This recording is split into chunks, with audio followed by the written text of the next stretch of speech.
You're listening live to Rightside Radio with Phil Williams. It's hard to go wrong when you're on the right side.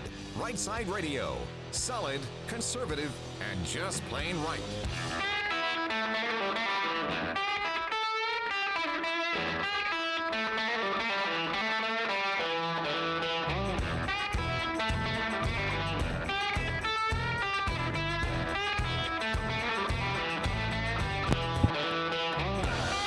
Alabama syndicated news talk leader Phil Williams, Rightside Radio, live from the Rightside studios here in local, state, and national. Man, we're covering down on all the issues, solid, conservative, and just plain right. Well, it is 2:06 p.m., August the 17th. Today is Wednesday.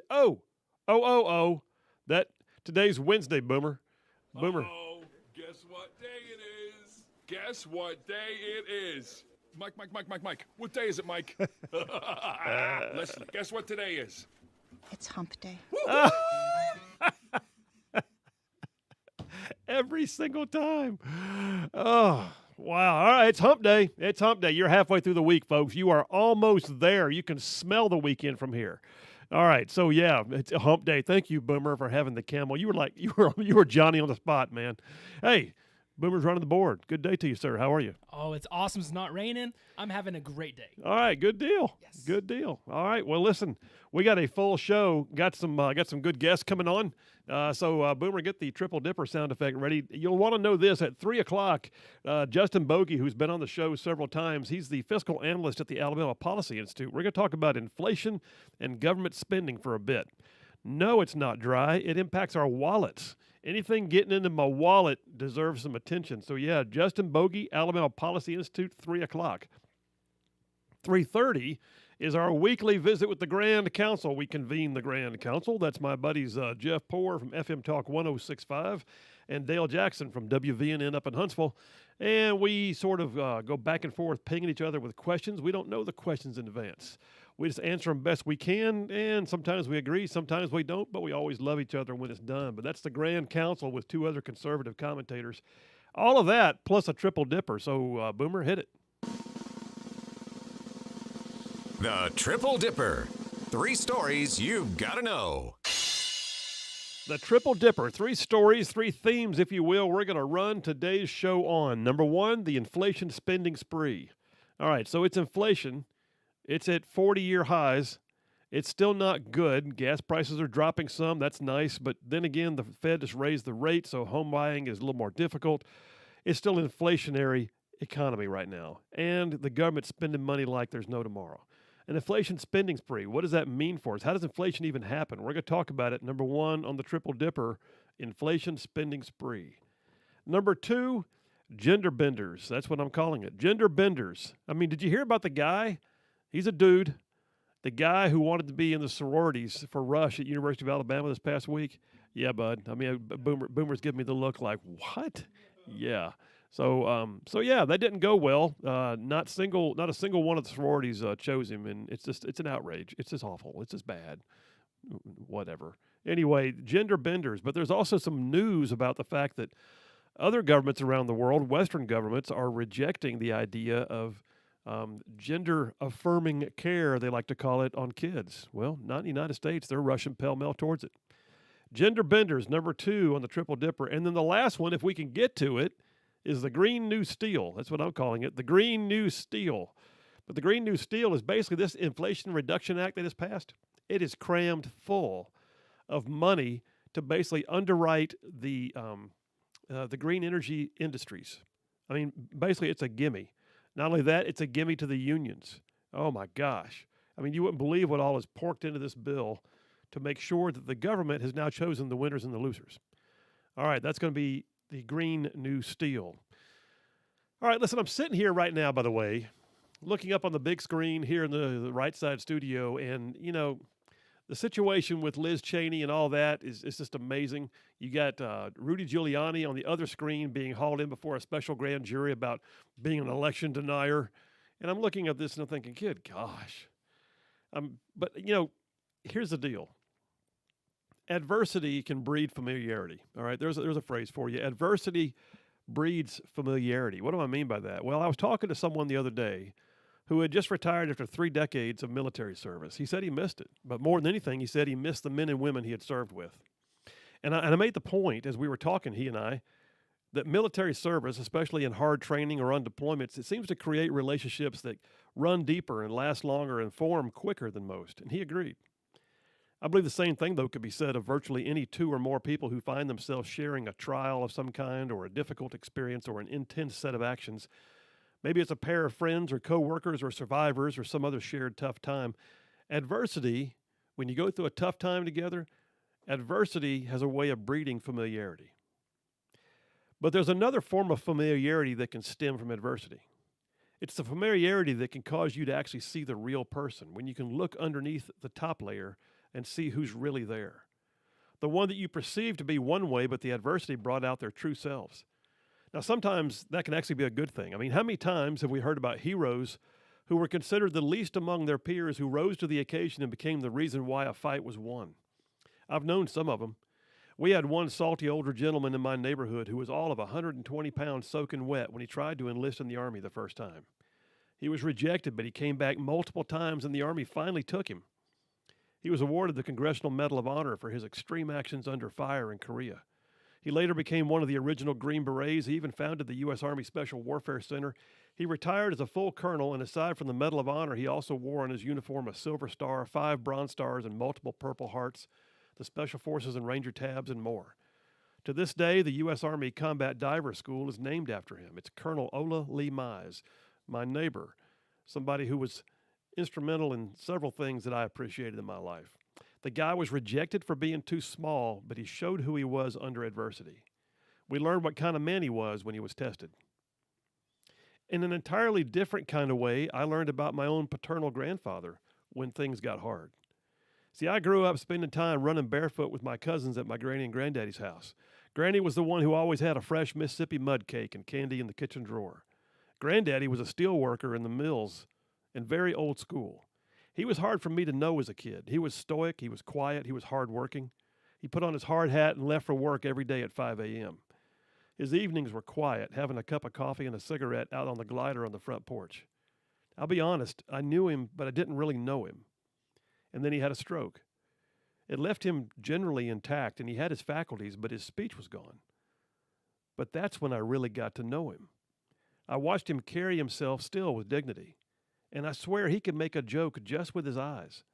We would sit on the front porch together. Cigarettes were out by then, but he still liked that cup of coffee. And in that time of adversity, I became so much more familiar with my grandfather. And I wouldn't take that time for anything. But unfortunately, there are also times when adversity brings out a different person than the one you thought you knew, and not in a good way. All is well till the hard times, the danger, the adversity ramps up, and then suddenly the honeymoon's over. I had a guy on my team who was a super soldier during the pre-mobilization at Fort Bragg. We got down range, though, and the stress levels went up, and the honeymoon was soon over.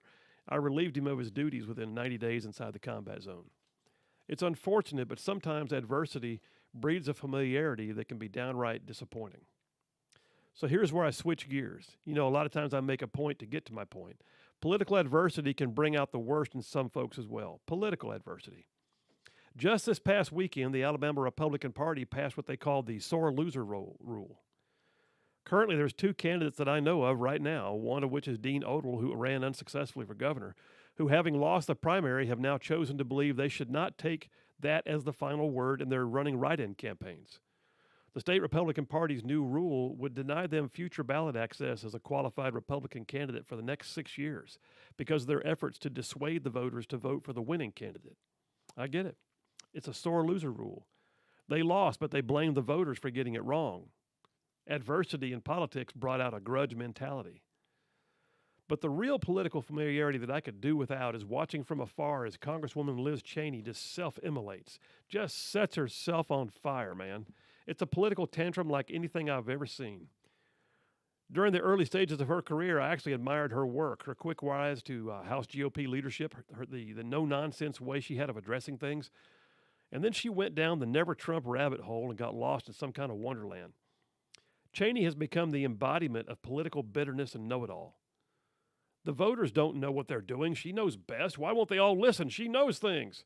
Well, in an effort to wreck her own team, and in order to stop the man who she personally despises, she has assisted in denying the due process to numerous individuals who still sit in detention waiting to find out their fate over what Cheney believes was an armed insurrection that is just simply now referred to in pop culture as January 6th. Her real self appears to have come to the surface during all this adversity. The voters in Wyoming last night, though, they voted her out overwhelmingly, and not just by a little bit, man. The bitter Cheney lost by nearly 40 points, which in politics, that's a tsunami. But rather than realize that she herself had been her own undoing, Liz Cheney gave a concession speech in which she actually likened herself to Abraham Lincoln. She played the martyr card. She denounced the choice of millions of Republican voters as being nothing more than a cult of personality. It was sad, but it didn't stop there, as this morning, Liz Cheney has now announced that in the wake of her loss that she is forming a new Never Trump group whose sole mission will be to ensure that he is never reelected. The assumption also being that this group's efforts would work to that end even if her own party chose to nominate him again. In her own words, quote, "I will do whatever it takes to keep Donald Trump out of the Oval Office," end quote. I assume this means that the bipartisan and completely objective manner in which she has conducted herself as the vice chair of the January 6th Commission is now free to be called into question. Cheney found adversity. Unfortunately, we then found the real Cheney. Proverbs 24:10 says, "If you fall apart in a crisis, there was not much to you in the first place." Interesting. Adversity breeds familiarity, sometimes good. And in the case of Liz Cheney, epically bad. And that's a wrap for the Right Side Way. Yeah, it's something to watch, man. And I'm looking at it thinking, how do you possibly go back and sit on the dais again as the so-called vice chair of the January 6th Commission when you have just openly stated that you have now formed a group whose sole intention is to make sure that Donald Trump never gets to run for office again? That, to me, says that you have no longer any objectivity. What you're doing lacks any discretion. You are all in with a bias that you cannot see through. And that's where Liz Cheney is. She's bitter. Adversity hit, and man, we see the real her. Phil Williams, Right Side Radio. Y'all stay tuned. We'll be right back.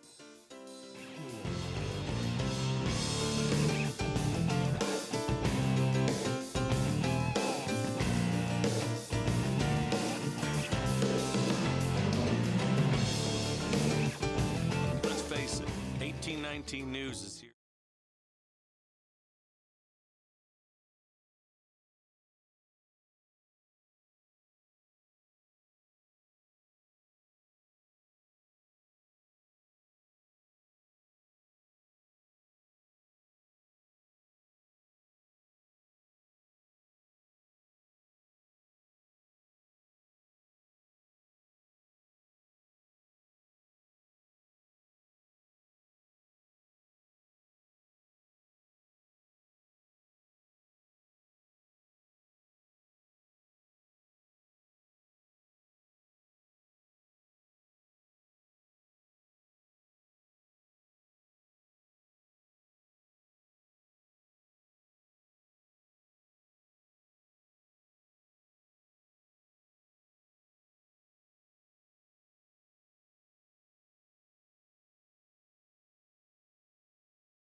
And we are back. Phil Williams, Rightside Studio, covering all of North Alabama. Solid, conservative, and just plain right. All right, we're back. The monologue being concluded. I've already got a caller. Let me grab that real quick. Is that Steve? Yeah, Steve from Tennessee. Steve, how you doing today, man?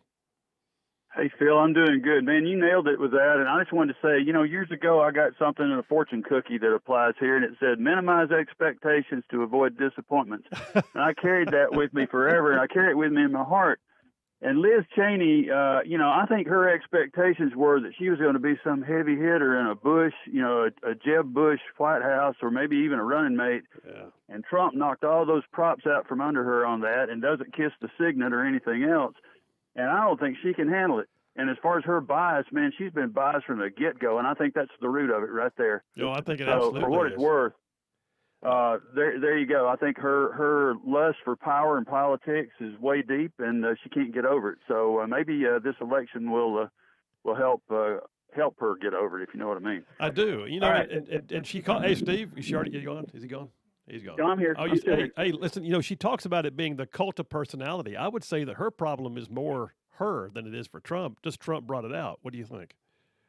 I think so. Yeah, I think her self-image is way overblown, man. You've seen people like that. Oh, yeah. I remember a guy that made 06 in the Navy, and we all said he's gone Hollywood, and you wouldn't even know him. He was a totally different guy.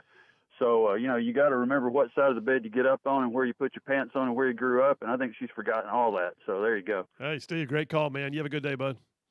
Yes, sir. Same to you. Bye. Bye. Man, he always has good commentary every time, every single time. Like he could co-host this show, I believe. I'm just saying, if I need a guest host, I need to find out if Steve from Tennessee is available. So yeah, I mean, wow. The whole idea here that and Boomer, you've been tracking this. She's the vice chair of the January 6th Commission. Right. I cannot believe that she's still holding on to that. So, am I right? Yeah, not only holding on to it, but now the object of her wrath at the January 6th Commission is the object of her wrath in life in general. I mean, she's not even pulling any punches. There's no longer, it's not like, that every judge who takes a bench comes in with his or her own background that may influence some of the decisions, but justice is blind, right? Well, they're sitting almost in a tribunal form right now, and she's sitting up there every single day, just these are the facts. We have to deal with this, and not allowing any cross-examination, not allowing true expert testimony or witnesses to be presented, and just basically it's an opportunity to slam and slam and slam. Well, now, and I just looked at it. Where's the name of her new group? I just saw it up on Fox a minute ago. Yeah. Okay. The name of her new group is called The Great Task. The Great Task. That's a good name. Yeah, The Great Task. Apparently, it's a phrase from the Gettysburg Address. Last night she quoted or compared herself to Lincoln. Abraham Lincoln, he lost several races before he eventually became the president. Hint, hint, hint. Wink, wink, wink. Nod, nod, nod. And so, right now the speculation is she's looking at running for president. But here she is announcing her new group is called The Great Task, gets its name from the phrase in the Gettysburg Address, and Cheney invoked Abraham Lincoln when she called for the Republican Party to go back to its roots. And her quote is that literally, we've got to get away from Trump. We've got to get away from the cult of personality, she says. And then where's the phrase? I actually quoted it. Yeah, here it is. I will do whatever it takes to keep Donald Trump out of the Oval Office. Meanwhile, I will maintain my position on the January 6th Commission. Wow. So she's literally just going after. I mean, it sounds more to me like that right there. It says, I'm just going to go after Trump. I don't really care if I'm going to be the president. I'm just going to make sure he's not. And it's exactly what it is. And keep in mind, this organization, this January 6th Commission, they say that their end goal is to potentially refer charges to the Justice Department. Now, DOJ can do what it wants to do. But look at the DOJ and the way they've been doing lately. They just raided Trump's house. They're looking for reasons. Right. So they're pulling for things. They're trying to search under the mat. They're like, they don't know. Yeah, and so the bottom line is Liz Cheney's lost her mind, in my opinion. Wow. And she's also truly lost her objectivity. Someone somewhere soon, Pelosi won't do it, but McCarthy, her minority leader, Congressman McCarthy, needs to come out and say, all right, you got to get off that commission. You can't say these things. You can't form a group like this and then pretend that you could sit up there and do anything meaningful. You've been a joke the entire time. Get yourself off the dais. We need somebody else in there, and make a public call for her to step down. Yes. I mean, I completely agree with that. I mean, it's insane to me thinking that that's all that she's grasping for in her own like little bubble, and it's like all she's focusing on is herself. Yeah, yeah. Do I hear music in the Yes, you background? do. I thought I heard something. We're just talking. Boomer Knight is hanging out in the studio. All right, folks, listen. We got plenty more. Coming up next, number one on the Triple Dipper, the inflation spending spree. Wow, like epic levels of spending going on right now in politics. Phil Williams, Rightside Radio. Solid, conservative, and just plain right. We'll be right back.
And we are back. Phil Williams, Rightside Radio, covering all of North Alabama, solid conservative, just plain right. We are south of Birmingham, north of Huntsville, Tuscaloosa to Gadsden, parts of Georgia, Georgia, Tennessee, and Mississippi. Of course, we have Alabama thrown in for good measure. I was just on a roll there. It just the words, I don't know where they come from. Sometimes they just happen. Listen, we've got so much stuff going on here. Like, we're sitting here in the new studio. And Boomer just keeps thinking up ideas. Boomer, you actually had a T-shirt design going this morning for Task Force Monkeypox. Yeah, we're working on it. I think it's going to be a great giveaway. People are going to love wearing it. I mean, it looked hilarious. Had the big monkey face with the tongue hanging out. Task Force Monkeypox. We got to work that out. We don't want it to be misconstrued. Correct. Yeah. Yeah. Yeah, we're not. Yeah, we're not those people. No. No. All right, Task Force Monkeypox shirts are in the design phase right now.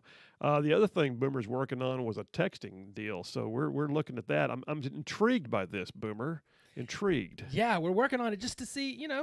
We may be trying this out sometime soon. We may not. We'll see what happens. But I thought it would be really cool to be able to text answers in or a quick question if people didn't want to call in. Because, I understand, you may not want to call in every single time. I tell my wife to call in. She's like, no, I don't like my voice on the air. So I just figured, hey, for those people out there that would just want to ask you a question but don't want to really call. Is that the way she says it? No, I don't like my voice. I hope she's she's not listening right now, because I'm going to be in trouble. All right. Well, listen, aside from all that, we got so much going on right now. The show, we're having a good time doing this, too. Getting the biggest kick out of finding new ways to make the show accessible, to do things, to kind of liven things up, and just having the best time with this. But a lot of this stuff you can find is at our website, rightsideradio.org. So, yeah, rightsideradio.org. No matter where you are in the whole wide world, go to the World Wide Web, go to rightsideradio.org. And if you're like outside the overly broad range of our AM/FM capability, you can just click on Listen Live and you can hear the show anywhere in the world. And I like to say, no matter where you is, there we is. But we've also got the whole live streaming thing going now. So, now we have to dress for TV and not for radio. Got to wear pants. I know. We both wear pants, but yeah, okay. Now that we have to, I know. Yes. But yeah, we got the live stream going. We got the podcast going, hitting 71,000 downloads of the podcast. We've got, the things that we write that get published around the state are on there. It's just cool to me to watch how things are going. What are you doing, Boomer? You got something? You about to say something?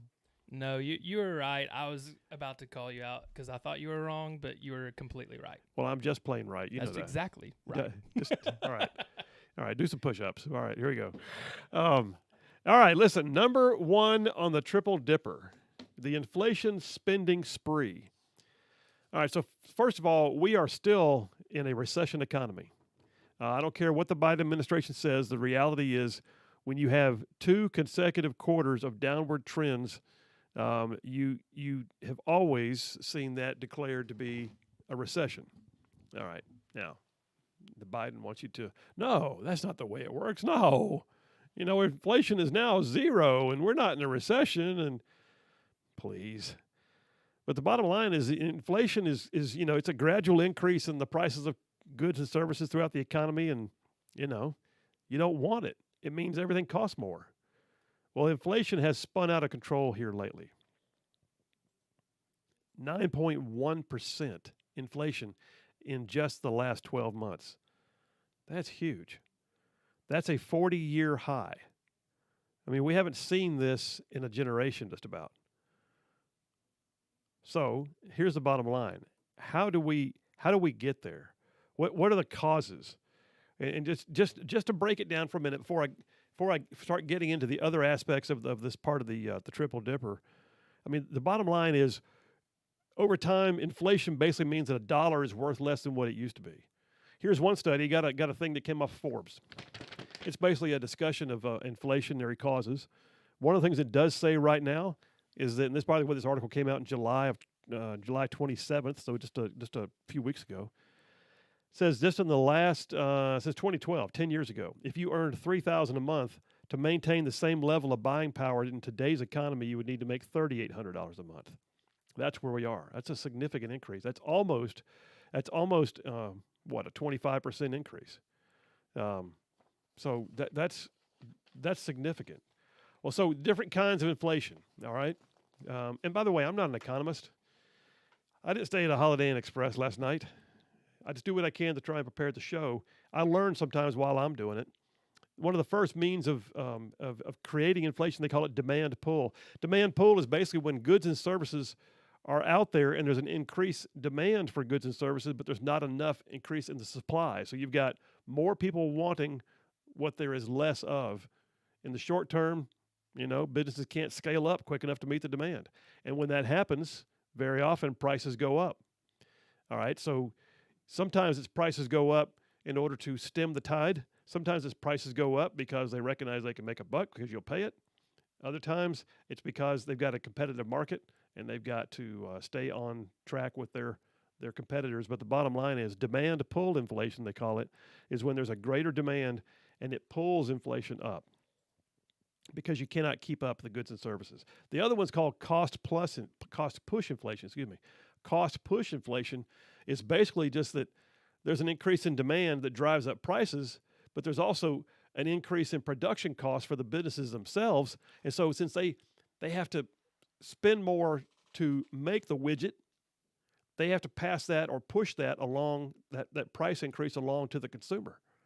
So the cost push is basically coming from the manufacturer, so to speak, or the producer of the service or good, because it costs them more to create the service or the good, and so it passes along to us. Well, when you do things like demand that wages be higher, guess what? That gets passed on to the consumer. It's not like it just disappears. So all of you trying to unionize your Starbucks right now, just keep in mind that $4 cup of coffee is going to be a $6 cup of coffee because we're going to have to pay you more. It doesn't just disappear. Well, they can absorb it. They're a rich corporation. They need to pay their fair share. I got news. In the free market, corporations don't, go into business to just spend money. They go into business to make money. And so if they're losing their margins, the first thing that's going to happen is the consumer is going to experience it. And then guess what? Less people want your product because now you're more expensive. Cost push inflation. All right, then there's devaluation. Devaluation can drive the economy. And devaluation is basically when, your currency loses value compared to other currencies. And right now, the dollar on the world market is less than what it used to be.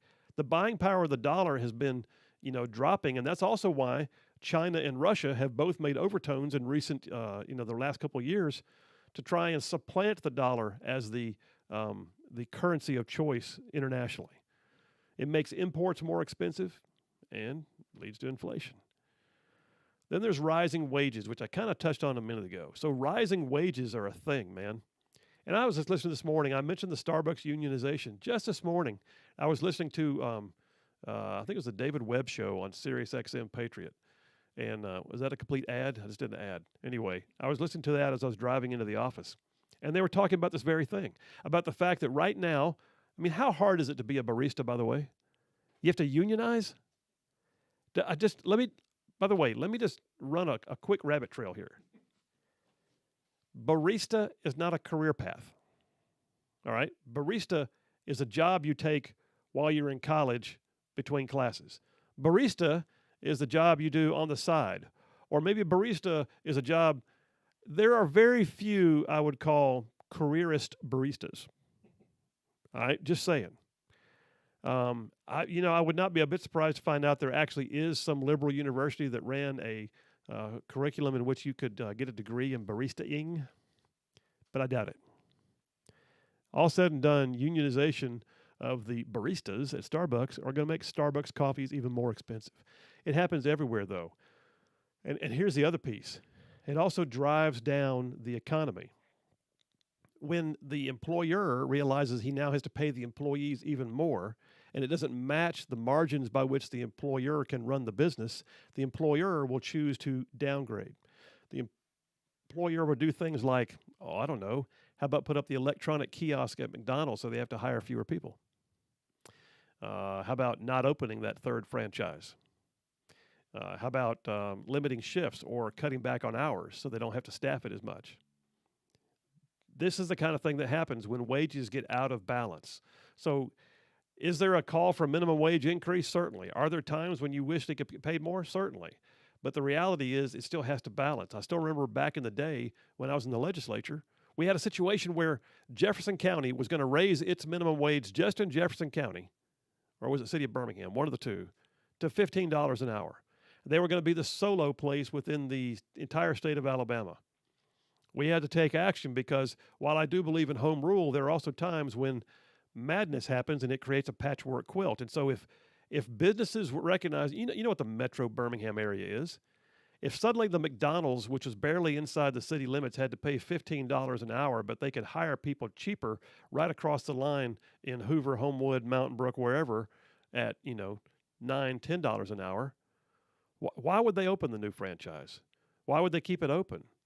Why wouldn't they just reconsider their overall bottom line and consider maybe even in the long term, maybe better for them just to build across the line? That's what happens when you get crazy and the liberals believe they understand the private sector better while they're in government. It doesn't always work out that way. That's why it's so important to have people with a business background get into politics, because they've got a concept of what it means to write a paycheck. All right. Last thing that actually does drive up the inflationary measures that we deal with, inflation expectations. And that's when the fear of inflation actually drives a business to make decisions that wind up impacting availability of goods.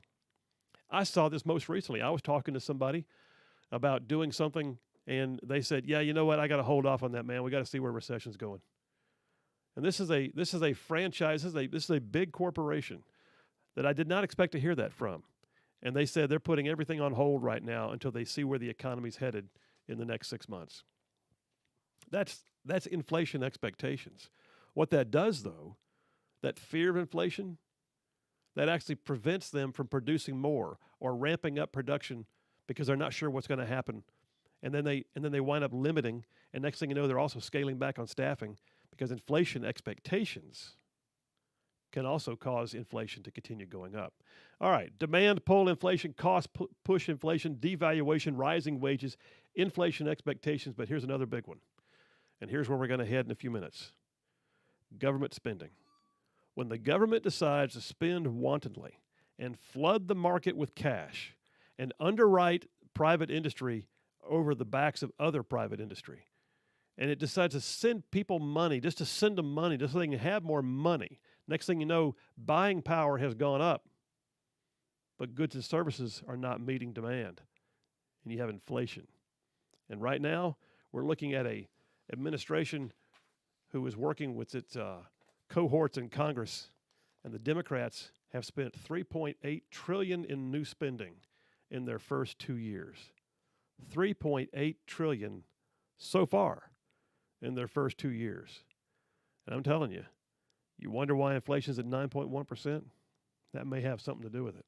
All right, Boomer, take us to a break. That was Inflation 101, I guess.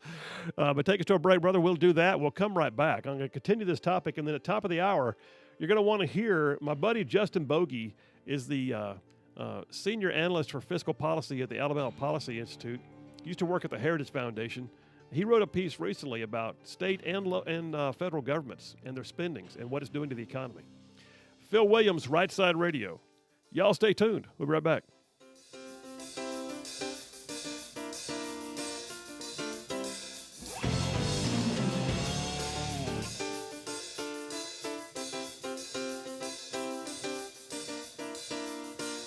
ZLA Solutions is Alabama's premier provider.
And we are back. Phil Williams, Rightside Radio, covering all of North Alabama. Solid conservative, just plain right, and saving the world one soundbite at a time. So just right as I was about to go back on the air, if you're watching online, you probably saw me studying the screen here in the studio.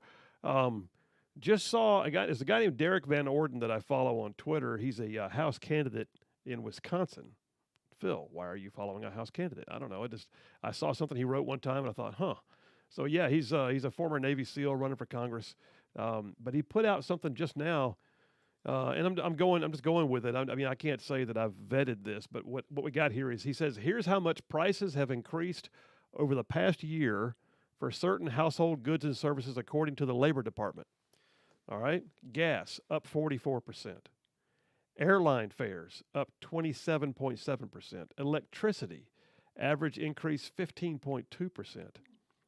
Home food, just the average. I mean, like some things are more expensive than others, but food you buy for your home, 13.1%. The cost of a new vehicle, up 10.4%. Food that you buy away from home, which Charlene and I have not argued, but have also talked several times about the fact it's cheaper sometimes to buy food at a restaurant than it is just to buy the groceries and take them home. Anyway, food away from home has increased 7.6%. Buying a used car up 6.6%, shelter 5.7%, apparel, clothing 5.1%.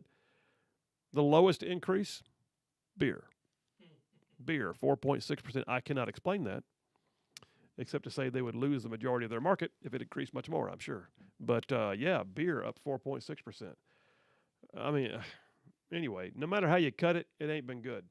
But listen, FoxNews.com reporting that Inflation Reduction Act that Biden signed yesterday, the congressional Democrats had the party about. Democrats passed the $3.8 trillion in spending on their top agenda items since President Biden took office. Something they believe will help in the 2022 midterms, but the Republicans say is the usual tax and spend legislation that harms the economy. Now, I will point out, by the way, there are some Republicans that are just as guilty of this spending spree as anybody else. Democrats happen to be in charge right now. But literally, since he was inaugurated, FoxNews.com reporting in an article dated today, Biden and congressional Democrats have spent about $3.8 trillion on their agenda since Inauguration Day. There's the $1.9 trillion American Rescue Plan. There was the bipartisan infrastructure bill, quote unquote, $1.2 trillion, which a few Republicans joined in to help pass, by the way. There was the $280 billion bill designed to compete with China and a gun control bill with an extra $20 billion of spending in it. Both had some GOP support, particularly in the Senate, it points out. Then there's the Inflation Reduction Act, with estimates ranging, and it says 430 to 480, but I've seen them go as high as $738 billion. In total, Democrats' biggest agenda items have amounted to approximately $3.8 trillion in new spending in less than 2 years. You know, and here's a comment for you, and I agree with this. So Josh Hawley, one of the more conservative members of the U.S. Senate, Hawley says Schumer has had the longest 50-50 Senate in history, and he has managed to get virtually all of their signature priorities through. And with, by the way, the most unpopular president of my lifetime, and often with Republican help, it is really quite extraordinary, he said. Well, I agree. It's also really quite sad because when you flood the economy with money like that during a recession, with inflation being what it is, you don't tend to drive the economy in the right direction, despite the fact that they believe they just passed the quote-unquote Inflation Reduction Act. All right, Daily Wire. What you got, Boomer? I mean, just quick question for you. Yeah. Inflation Reduction Act, is it actually going to decrease the inflation? Are you reading my notes? No. Did you look over my shoulder and read my notes? I'm actually just asking because it kind of just, why did they name it that? Oh, there we go. The Daily Wire. There you go. I'll snap my paper at you because that was actually the next thing I was going to talk about. Biden signed $740 billion Inflation Reduction Act, a move heralded by the Biden administration as a huge win. This is dated yesterday. The president and his administration have promised that the act will lower the cost of energy, prescription drugs, and health care. Most experts say no. In fact, the law will increase historic inflation and deepen the ongoing recession, says Alfredo Ortiz, president of the Job Creators Network. And then you've got others chiming in just as well. The bottom line is, even when asked, members of Congress could not define what parts of it would reduce inflation. All right, coming up next, my buddy Justin Bogey is going to wrap this up with us. He's with the Alabama Policy Institute, a fiscal analyst, talking about the spending of government and what it does to the economy. Y'all stay tuned. We'll be right back.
You're listening live to Rightside Radio with Phil Williams. It's hard to go wrong when you're on the right side.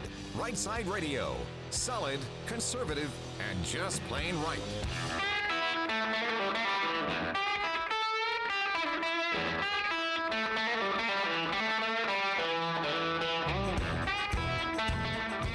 Alabama syndicated news talk leader, Rightside Radio. Phil Williams live in the Rightside studio, local, state, national. Man, we are covering down on all the issues. Solid, conservative, and just plain right. So coming up now, my friend Justin Bogey with the Alabama Policy Institute. Justin is the Senior Director of Fiscal Analysis at API, the Policy Institute. Has a background working in D.C. first. We also hired him away from the Heritage Foundation over at API. He even spent time in Montgomery in the Legislative Fiscal Office, so he knows where money bones are buried. But he's also just written a piece, again, for the Alabama Policy Institute that was published on 1819 News August 15th.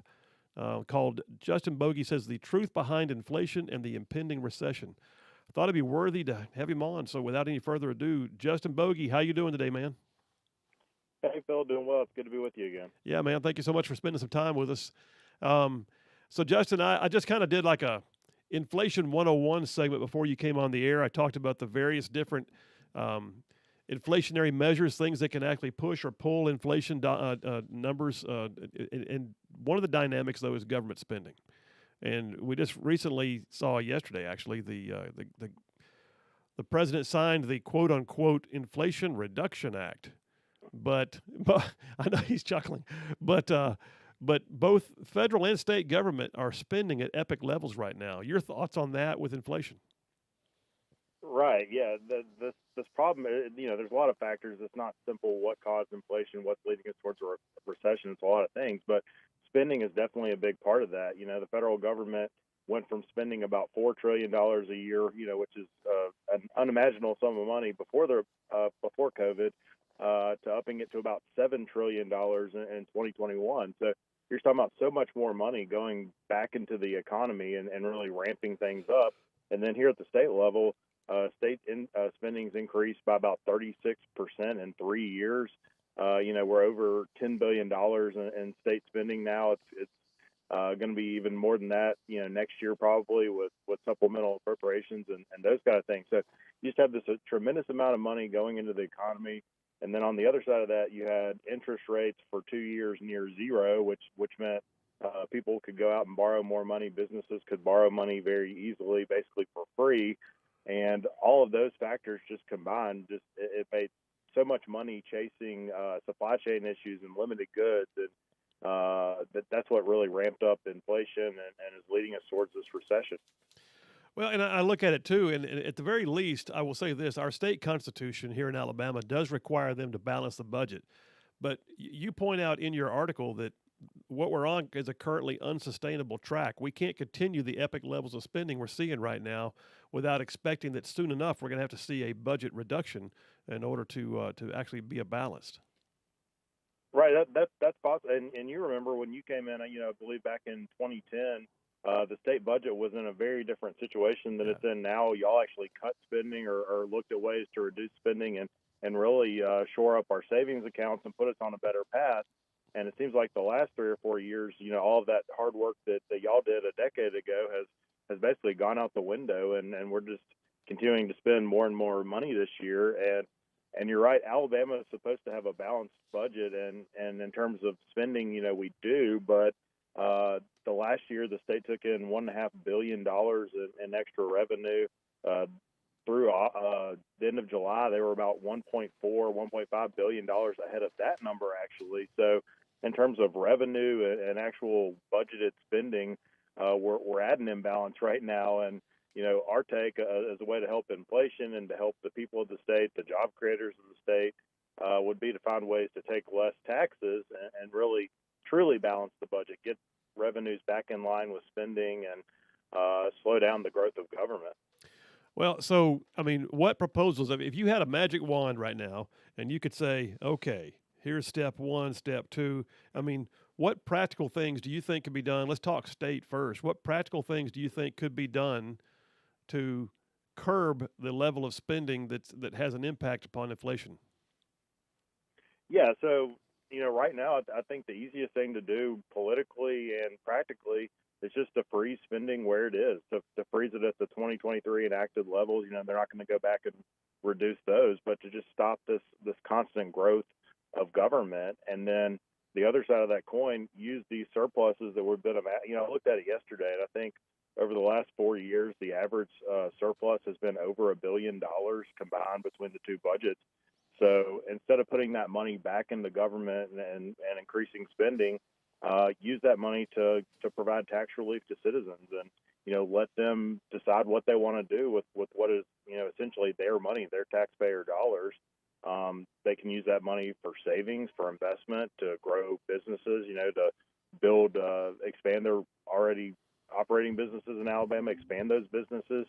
And so you're kind of slowing that pace of government money going into the economy, but you're still allowing for individuals and businesses to save or invest or go spend that money however they see fit, which is really the way it should be to me. Yeah, no doubt. Now, in the mix that we had over the last couple of years, too, part of government spending was considered to be relief dollars. They were trying to patch holes, but at the same time, it wound up with budget surpluses, like you said, because it was more money than we could even spend. But then another part of that was the federal government sending massive amounts of money to individual consumers to, basically pay them not to go back to work for a while. Right. There are all of these disincentives to work, and we're still seeing that affecting a lot of companies in Alabama. The extended unemployment benefits, the extra $600 that people were receiving. There's been all kinds of rental assistance programs. The talk about Medicaid expansion, that could be another disincentive to work for some people. So these are all factors that have been at play. The federal government basically pumped another $4 trillion or so into the economy over the last couple of years through stimulus. A lot of that went to payments to individuals who, fed that into the economy, ramped up the economy where supply really couldn't keep up. And then at the same time, you had some of these kind of monetary policy decisions from the federal government that also didn't help with the Federal Reserve buying up a lot of the federal government's debt. They bought about $3 trillion in government debt, and then combined with the low interest rates, it was just kind of a perfect storm. And you also have to remember we had the tax cuts in 2017, which, I think that was a good decision, but combined with the low borrowing rates, that also helped put more money into the economy and ramp up inflation. Well, so states got a surplus of cash in the individual pockets, but yet supply and demand are not equally yoked right now. But then we pass the inflation. I say we. Then yeah. Then the Democrats, on a purely partisan, straight ticket vote for the most part, passed a thing they call the Inflation Reduction Act. You're a fiscal analyst. Is there anything in that bill that you see that will actually reduce inflation? No. My guess is that it will probably do the opposite, or it won't help very much. At least, and it seems like we negotiated this bill for basically the whole year, and this is kind of the best that they could come up with. Which that's a different subject, I guess, but it's interesting. The bill basically includes more government spending and more taxes, so putting more money into the economy isn't going to help, and then taxing businesses and individuals at a higher rate and limiting their savings and their purchasing power, also isn't going to help. So you have to use fiscal policy and monetary policy in conjunction, certainly, to help this problem. But I think this is the wrong direction. You'd be better off limiting government spending and, certainly not raising tax, really cutting taxes if you want to avoid a long-term recession that's really going to do more damage. I say in the piece, curbing inflation is relatively easy. You can do that through these rate adjustments that the Federal Reserve is doing, and we're already seeing a little bit of impact from that. That's helping a little bit in the last month. But when you're combining it with tax increases, and more spending, I don't think we're going to see a really great outcome. No, and then one other piece of that Inflation Reduction Act, which I almost just want to, chuckle every time I say it, but the Inflation Reduction Act had a huge tranche of money that designed to basically prop up the green energy industries. It's truly subsidization with government tax dollars of an industry that's not apparently viable on its own without them. But doesn't that create a false industry or basically create a false economy? If those government subsidies go away, will that industry even be able to be sustainable? No, I think you're right. That was another interesting piece, this kind of green energy movement and funding that was included in it. And you're right; those companies haven't proven to be very successful on their own right. They've gotten just billions and billions of dollars from the federal government, and that's what we're doing here again. And it's also a matter of picking winners and losers. We're giving tax breaks to green energy and those kind of things where they're really, not a proven entity. So again, just kind of beyond that part of it, it's the government picking and choosing what policies or what businesses it thinks are worthy and trying to give them an advantage when they probably couldn't survive or would have a lot more trouble surviving on their own. All right, Justin, thank you so much. That's good color commentary. I appreciate you spending some time with us. And folks can find you, other things you've written, along with other things the Policy Institute does at alabamapolicy.org. So appreciate your time, man. 1819 News. And 1819 News. That's right. All right, Justin Bogey, thanks so much, bud. Well, all right, Boomer, take us to a break. But there you go. I mean, there's a guy he's a fiscal analyst, a conservative fiscal analyst, who is not afraid to say that what you're seeing here is a series of steps being taken by progressives that will have zero impact on inflation. That some of the usual methods by which they curb inflation, like the Fed, raising interest rates and that kind of thing, could have been done without having to pass increased spending. All right, we're going to wrap this thing up when I get back. If you want to call in, you're welcome to it. The phone number here at the Rightside studio, 833-687-4448. That's 833-68-RIGHT. Y'all stay tuned. We'll be right back.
And we are back. Phil Williams, Rightside Radio, covering all of North Alabama. Man, I'm talking south of Birmingham, north of Huntsville, parts of Georgia, Tennessee, and Mississippi in there for good measure. Solid conservative and just plain right. So during the break, I happened to notice up on one of the screens here in the Rightside studio, that one was on the right, so it was Fox. I still think it's hilarious that we've got CNN's on the left screen, Fox is on the right screen. Take that for what you will. But yeah, they had a breaking news moment. The White House issued a statement, apparently, and I need to try and find it online during a break. But the White House issued a statement saying guarantees nobody will be audited by the new growth of the IRS unless you truly make more than $400,000 a year. Okay, we'll see. Can we throw that back at them later on? Yeah, somebody's going to throw it back at them. Yeah. We'll throw something back at them. I know that. But you know, how do you really measure that? So does that mean they're going to stop audits below $400,000 because they already audit the people who make $25,000 or less 5 times more than they do the people who make $1 million? So, I mean, anytime you get, some poor Joe or Jane that is making half of the median household income in Alabama suddenly gets audited, they say, oh, no, this is not because of the new guys. This is just because you needed to be audited. Okay. Oh, good. I was afraid that I had fallen into some kind of a lie that you perpetrated. Well, here's what I predict is going to happen, Boomer. So what I predict is going to happen is this. You've got all these newbies, these IRS agents, right? They're all excited to do their job. They can't wait to take somebody's money. They're so excited. I mean, don't you grow up thinking, I don't want to be a cowboy. I don't want to be a doctor. I don't want to be an army man. I don't want to be a lawyer. I want to be a tax collector. And so with all that energy and that drive, they come to their new job, but they don't really have the chutzpah, the experience, the wherewithal yet to be the one who audits, the big dogs. Yep. So what do you think they're going to do? Oh, absolutely. They're fresh out of school. Yeah. So, their boss comes out, hey, man, yeah, you're doing a good job, but let's start off with these guys right here. They throw them a little pile of these, and they're going to, start weaning them off. Earn your keep, mister. That's right. Oh, and earn your bones, new guy. Yeah. Once you get these done and you find some money for us, we'll bump you up. Until you can squeeze a blood from a turnip, then we don't want you. That's exactly what they're going to do. So yeah, they bring them the little thin files. Yeah. Here's 10 files that are only about 2 pages thick, as opposed to the stack of boxes that go with one corporation that's a multi-billion-dollar corporation. They're not going to do that. Mm-hmm. And so all of these new guys are going to be literally trying to earn their bones with the low-level stuff. It's just. Okay, I'm getting beyond it, brother. I mean, right. I mean, you look at it and go, don't. I was about to be crass. Never mind. I caught myself. I almost said something. I don't know what the FCC would find me for, so I stopped. It was not cuss words, but it was definitely crass. I just didn't know where it was going to go, so I just stopped. But the reality is, don't tell me one thing knowing full well that the world can see you're going to do something different. Absolutely. You don't need 87,000 people added to your roles. You already have 60-something thousand people. You're building a force as big as the U.S. Marine Corps, literally, and you're going to just go after the top earners. I mean, there's only like 800 billionaires in the entire United States. So every one of them is going to have their own team of 10 IRS agents to work against them. No, I ain't seeing it. I ain't seeing it, Boomer. Stop. Just make it stop. It's not going to stop, though. It's not. So, yeah. What is that? There's a new breaking story about Liz Cheney. No, never mind. It's not even worth talking about. Liz Cheney. Not worth doing. All right, coming up next, we got one of my favorite times of every single week, the Grand Council with my brethren Jeff Poor and Dale Jackson. Jeff Poor from FM Talk 1065, recently named as the executive editor of 1819 News. Very cool. He actually was in a position with Breitbart before that and left that to head up 1819. And then Dale Jackson, the program director, morning show guy at WVNN, where we started this show a little over a year ago.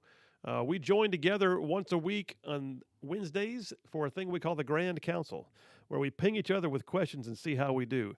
I'm gonna go ahead and hazard the guess that inflation and Liz Cheney are going to be on the list of questions today. I'm just going to guess. Absolutely. Definitely Liz Cheney and inflation, but I mean, that crazy lady. And rightfully so. Yes, rightfully so.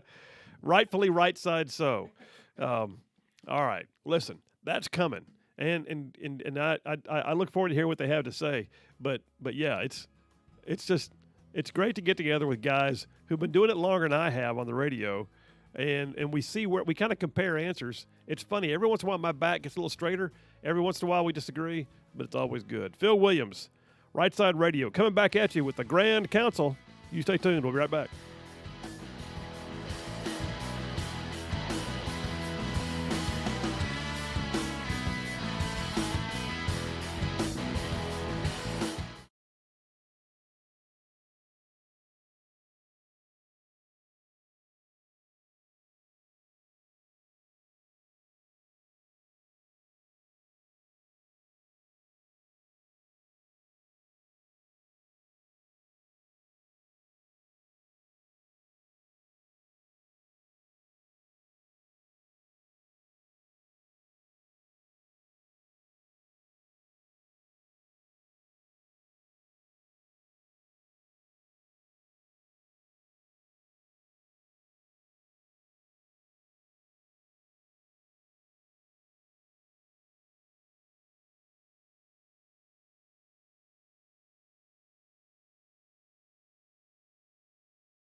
And we are back. Phil Williams, Rightside Radio, covering all of North Alabama. Solid conservative, just plain right. All right, going now to one of my favorite times of every single week. Two guys who've been doing this longer than I have.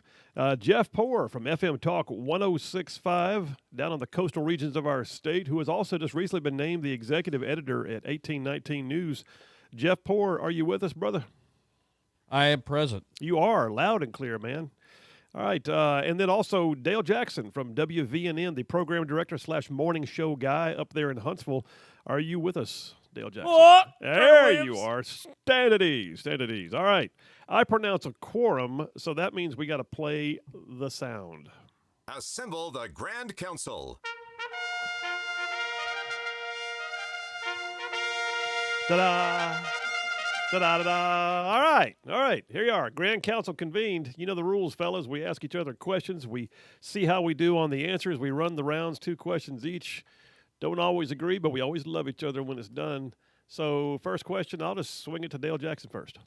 All right. There was an interview with one of Jeff Poor's best friends, former Congressman Parker Griffith, where he declared that the Alabama Democratic Party was run by a fringe group of white power guys. Or, excuse me, those are the Lawrence County Republicans. A black power group there in the state of Alabama. So help me out here. Is that true? Is Randy Kelly a part of a black power group, and is that who the Democrats are now? Jeff, you first, bud. A little bit of an exaggeration by my good friend Parker Griffith, but he's right in this sense that the Democratic Party is just going to be focused on race issues, and he doesn't think that is how you could win, at least numerically or mathematically, in Alabama. So that's what he's trying to convey, but doing it in a way that only Parker Griffith is capable of. And capable of getting away with. But yeah, I mean, I look at it too, and I'm thinking, you know, he's not wrong, because that has been Joe Reed's shtick now for 3 decades or more with the Alabama Democratic Caucus or Conference. And you know, he's been known to put his power base in, and he brought in Randy Kelly, who's been apparently doing all this for since the 70s with him. All that to say. Yeah, but then they also divided up. I mean, you know, the new bylaws they adopted when Chris England first came on board, they've got a caucus for everything in the world. They got the LGBTQ caucus, they got the youth caucus, they got the bald caucus, but they've got, you know, it's just it's pretty divided up. That party is like factionalized, like nothing I've ever seen before. Next question. Oh, I tell you what, that was your question, Dale. Your thoughts on it? Well, I didn't know there was a bald caucus. I'm now a Democrat. But I think that he's probably on to something, as Jeff said, and you pointed out as well. Both of you basically hit on it. There are a bunch of different factions that are all trying to run the show, a bunch of division, a bunch of nonsense, and not enough to get anything done. So they all have to pretend to agree with each other, and then that's impossible to grow. It's just nuts, nutty. All right, Jeff Rowe, you next.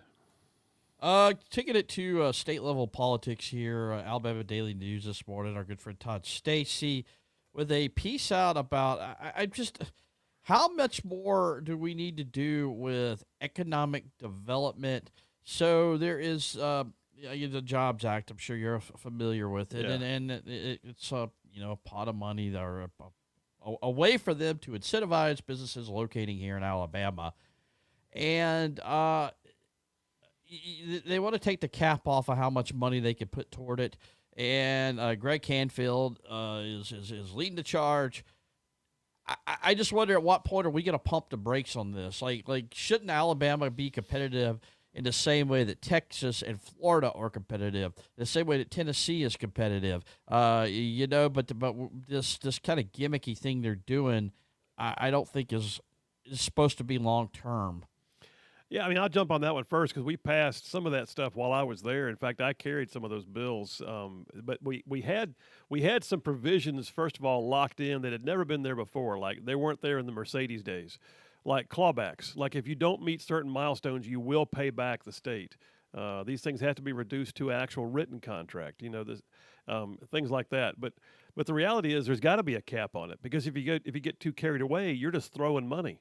and we don't ever want to be in the position of just shifting it into pure corporate welfare. I understand being competitive and incentivizing folks to come here instead of there, but at some point, I mean, I think Canfield, if he has a specific thing in mind, like so let's say some kind of giant industry, like it's going to bring 19,000 jobs to the state of Alabama, and they want to locate here, he can go for a one-off opportunity to the legislature and see if he can get something done. But to just take the cap off the bill, I'm a little leery of that one. Dale? Yeah, I think the idea that we could just compete without any incentives is false, and I also think these other states offer incentives as well. I know we don't like the idea of just giving away this money, but I'm okay with the tax incentives and stuff like that. I also kind of worry about I don't count that. I'll just be honest. I mean, if it's new business, I don't think we should even really count that. It's the actual cash we're giving away that I have a problem with. So I think there's an issue to be had there, but I don't really see a problem with it. This is how business is done. Sorry, very swampy answer, but glug glug. Your own question, Jeff. What do you think? Well, this is not how business is done. Low corporate tax rates are what we should be striving for, not one-off come to Alabama. Because here's the problem. It's not a fair system. If I'm doing business in Alabama and I've been here for 100 years, why don't I get those breaks? It's not fair. And I don't care if other states do it. If everybody's going to go jump off a cliff, are we going to jump off the cliff too? I mean, what are we getting out of this? As people in the state. So we need to start thinking of an exit strategy from this becoming the norm, in my opinion. Yeah, and I will say though, Jeff, one of the pieces of legislation that I was actually involved with was the Investment and Reinvestment Act. It basically it said you can't just say we're going to only do this for new businesses and not take care of the folks who have been with us all along. And so there was an opportunity there for incentivization of existing businesses for growth. They could have, the opportunity for rebates and that kind of stuff too, or abatements. But yeah, I mean, I go back to my point. At some point, you got to have a cap. You can't just have unlimited access. You better have a means by which they have to go and prove the worth before you do anything like lift the cap. All right, next question. I'm going social issues here. So Rush Week at the University of Alabama. I'm not sure why this is suddenly the focus of the liberal media. Like they want to bring the downfall of the Greek system into place. But one of the things that happened this week and made national news was the University of Alabama had a transgender guy. He's a dude, believes he's a woman, but he's a dude. Was denied. Basically none of the sororities give him a bid. Bless his heart. He didn't get a bid. None of them wanted to deal with it. So the transgender is now a national celebrity in the LGBTQ arena for having tried so hard to have the sisterhood of the sorority, and nobody wanted him. Your thoughts on where we're headed here, Dale Jackson? Well, the reason that he didn't get picked is because just this reason right here. These young girls probably didn't want this to be the focus of the next 4 years of their life. Yeah. The fact that there's a biological male living in their sorority house. So it's not much of a surprise there. Why do they want to bring down the Greek system? Because they're nerds. I mean, that's basically it. There are some alphas out there in the media, but most of them are nerds, and they're upset they didn't get invited to the party, so they want to try to take it down. It's just this is the latest thing of the day, and I love the hypocrisy of the college kids. Yeah, these guys are all liberals, and they all think they're going to change the world. But not at my sorority. No. Jeff, what do you think? My understanding is this individual did not have the grade point average to is that all qualify. To qualify to be Greek. But you're right about this, Senator. AL.com and the legacy media in this state have this weird obsession suddenly with Rush and with sororities. But it's there's a little bit of the machine there, and I don't know that they're necessarily liberal, Dale, but I don't. I think maybe the conservative kids would pledge, and the liberal kids would just sneer at them when I was at Auburn. But I find this to be curious, and all of a sudden it's a big focus of the media, what's going on there. And like the other day, AL.com did a piece. They found the former quarterbacks in Alabama, and they said, well, what sorority would they pledge to if they were going to? And they assigned a sorority to like John Parker Wilson and Andrew Zhao or whatever. It was weird. So there's a weird obsession suddenly to this. I mean, I go back to my original thing, and I will quote the great ogre from Revenge of the Nerds. Nerds! That's why they're upset. They're upset because they're nerds. That's all it is. So they're going after the people that made them nerds. Well, I tell you what, I look at it too, and I think here's one of my thoughts on this: was how long do we have the lawsuits? I mean, allegedly these are quasi-private industry or entities, but yet at the same time, they've got some of them are going to wind up having a Christian charter. I guarantee you. Some of them are going to be making use of state-funded or state-sponsored facilities. So how long until Title IX, with the new Biden administration's what they call it, the enhanced understanding of Title IX, comes in, and next thing you know, you've got claims being filed because transgender dude didn't get into the girls' sorority so he could hang out in the showers and pretend he's a girl. It's coming. What? They'll just move them off campus, and they'll be separate from the university. University will not have that cash source anymore. Yeah, but man, you know what it takes to move some of those sorority houses? Those things are like institutions. I don't know. Well, they'll sell them, and they'll just buy another historic home somewhere off campus. I mean, that's what this will turn it into game day houses. Do that. All right, good first round. Boomer, take us to the break. We will do the break right now. We'll come back for round two.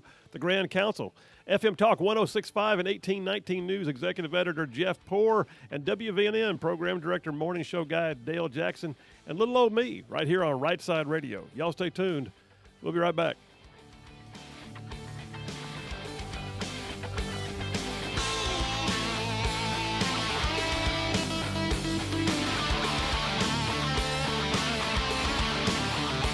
Solutions is Alabama's premier provider of staffing and business solutions.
All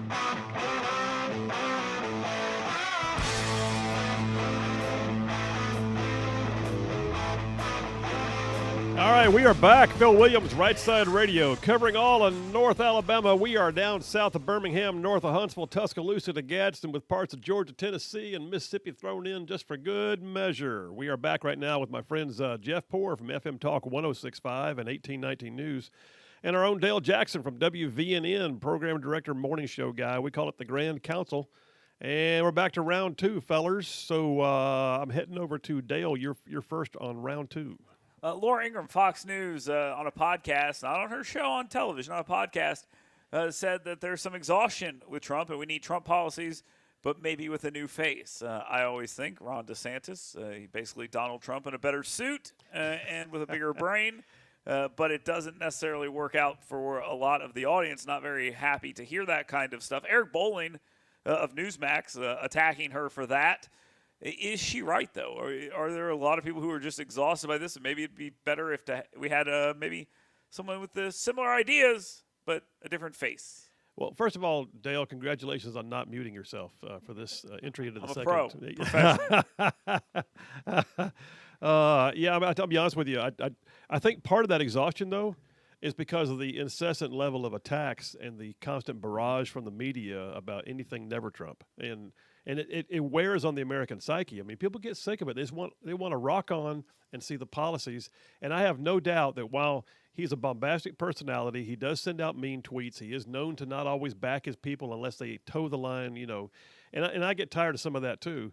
But the truth be told, if he had been allowed to just go be the president and do the things that we know he did and can do, without all the constant barrage, I don't think the exhaustion level she's talking about would have been near the same. But it exists, so what do we do? So it exists. So, I mean, part of me thinks that that level of exhaustion may well wind up with Trump not being the candidate. But I don't think it's going to be because there's a rejection of who Trump is. It's going to be because maybe even Trump himself decides it's not the right time. You go, Jeff.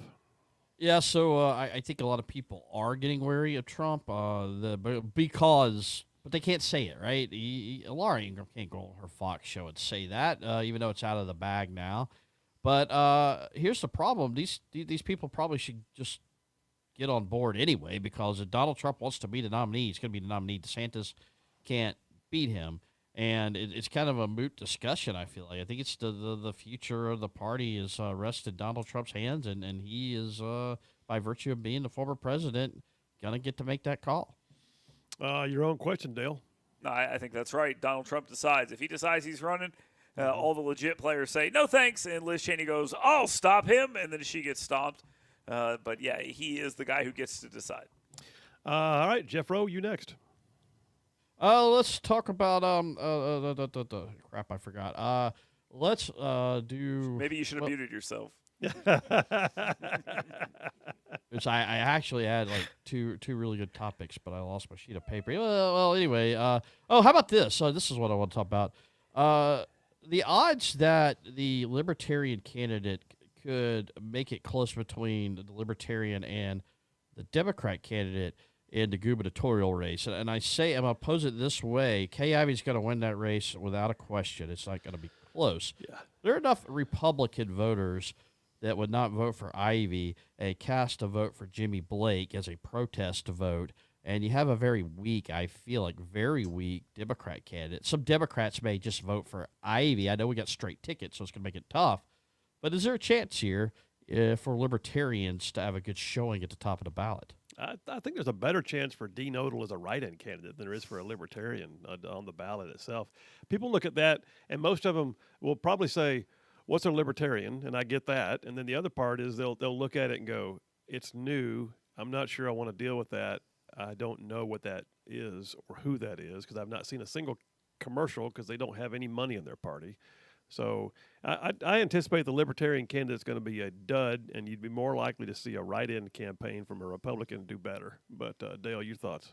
I forgot Dean Odle was still a thing. My bad. I would say it's going to be 65-30, and then 5 with some other people out there. I don't think they have much of a chance for all the reasons Senator Williams just said. Everybody's going to go down just like Liz Cheney. All All right, so that brings me to my question, Liz Cheney. I'll take the elephant in the political room here.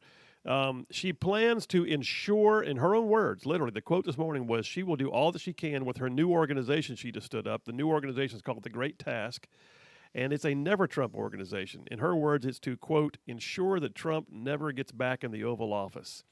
How long can she actually maintain her position of supposedly being objective on this so-called January 6th commission and also be out there with a never Trump group that's trying to attack the guy she's trying to also refer charges to the Department of Justice on? Thoughts on it, Dale? The Lincoln Project is a never Trump group. The mainstream media is a never Trump group. And the January 6th thing is a never Trump group. So what is the fourth one going to do? Raise money for Liz Cheney to play around and fly around on a plane and give speeches to how much she hates Donald Trump.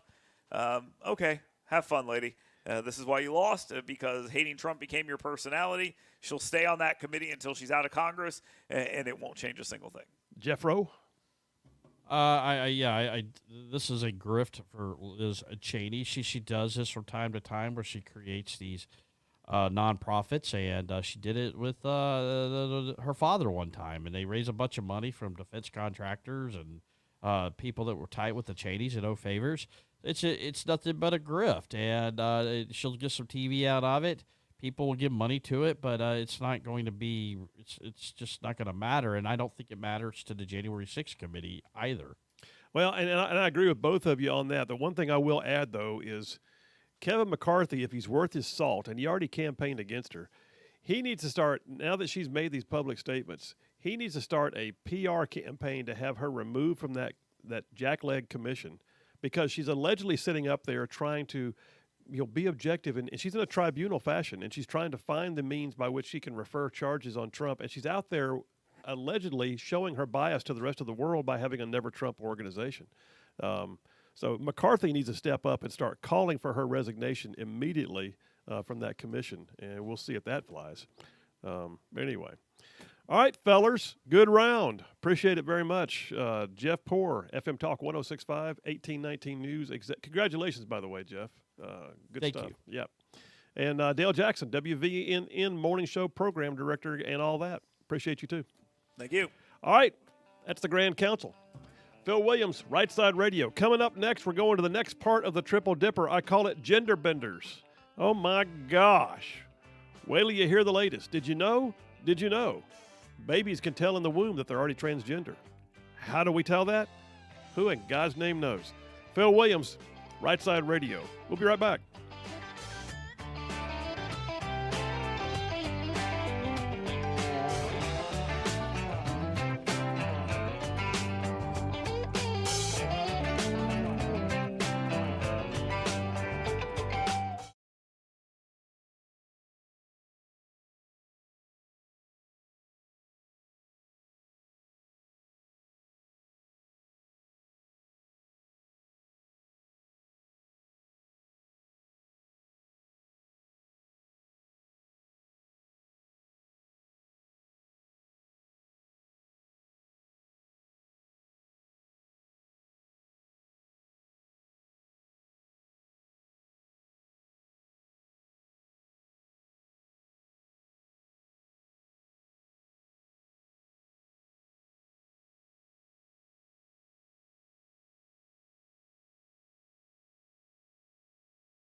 You're listening live to Rightside Radio with Phil Williams. It's hard to go wrong when you're on the right side. Rightside Radio. Solid, conservative, and just plain right.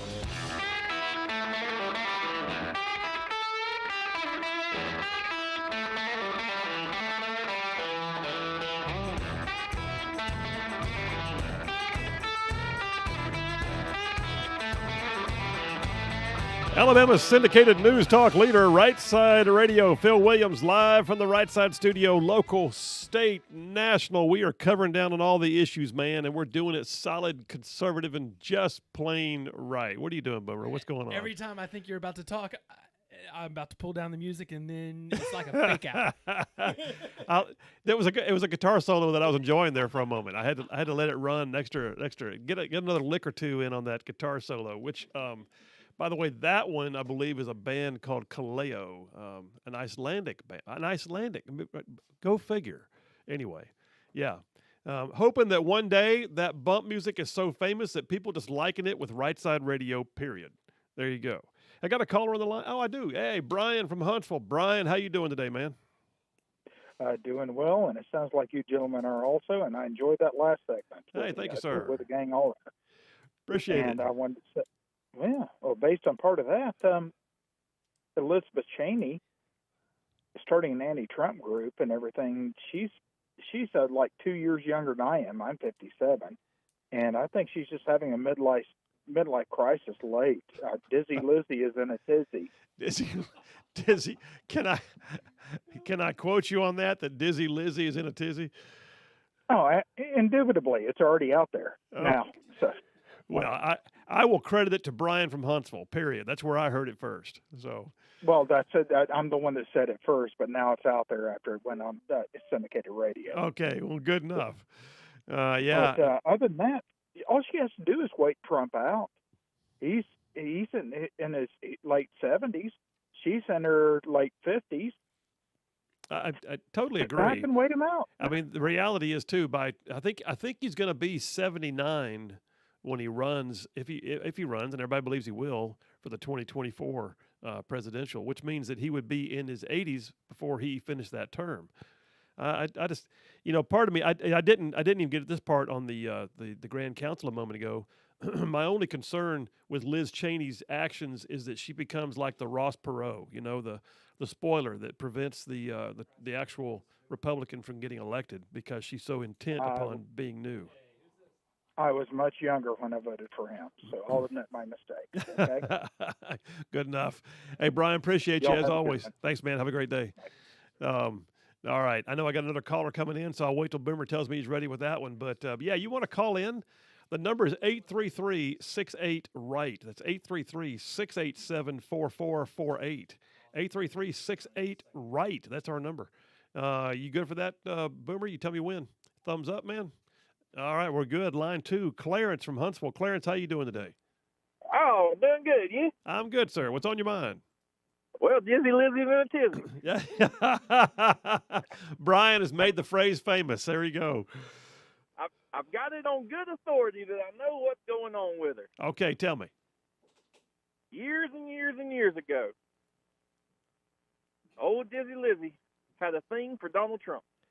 Oh. And Donald Trump rejected her, and he went with the beautiful, the classy, the speaks 5 languages, Melania, and he made the best decision in his life.